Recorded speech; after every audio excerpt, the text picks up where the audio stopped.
الو داسې کار ده چې شپږیزه شي خو ځوان نجیب د پریشر لاندې د رڼاګانو لاندې څومره تاریخي کیسټ ترلاسه کړ چې کلونه به د ده په ذهن کې وي د نړۍ لوبې هیرو اتل خوښ دی نجیب خوږ شو خو ډېر ژر به ترې دغه خوږ او زخمونه دردونه هیر شي ځکه افغانستان د بریا څخه ډېر کم شاته دی فلیکچر میدان ته راغی خو په سټرایک باندې به وي سیمویل بادري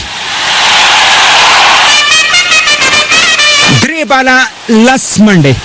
په دغه اوور کې تر دې مهاله هیڅ کومنډ نه راغلی یقین مو راځي تېر اوور کې 2 شپږیزې ورکړې ګلبدین نایب خو تر دې مهاله په 3 بالونو باندې نبي ساخیل هیڅ کومنډ نه ورکړې د برټ وکټ هم ترلاسه کړې ده فلیکچر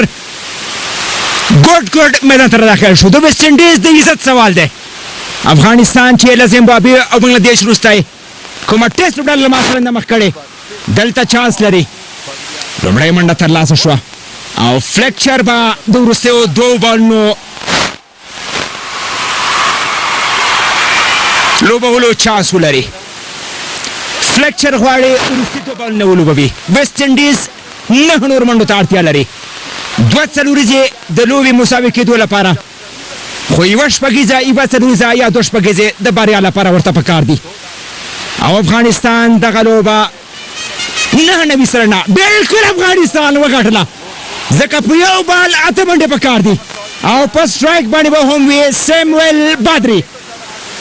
دلته که افغانستان غلطي ونه کړي واډ نو بال فری هټ ونه کړي نو یقینا افغانستان 100 په 100 کې دغه لوبه ګټلې ده پیل په بنګلادیش شو ورپسې زیمبابوې ښکار شوه او نن د 2012 کال اتله ویسټ انډیز د بلو ټایګرز ښکار 130 منډو څخه افغانستان دفاع وکړه 1 بال 8 منډې 7 منډې پکار دي د لوبې مساوي کېدو لپاره نبي ساخیل باید شپږیزه ورکړي خو کوشش ونه کړي چې نو بال او یا هم واډ ترسره کړي یوازې پریشر کابو کېدل پکار دي لوبه د افغانستان په جب کې ده تاریخي لوبه هغه لوبه چې د هیڅ چا یقین هم نه راته بلکل افغانستان وګټله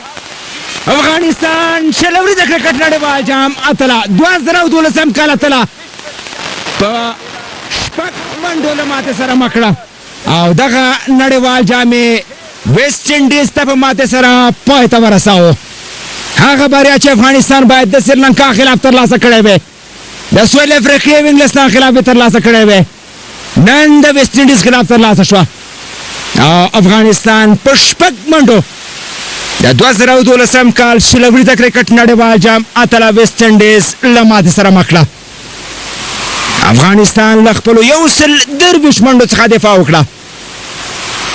او ویسټ انډیز یې لوبډله په پوره 100 اورونو کې له 119 منډو پورې ایساره کړه بهترین اور تاریخي اور چې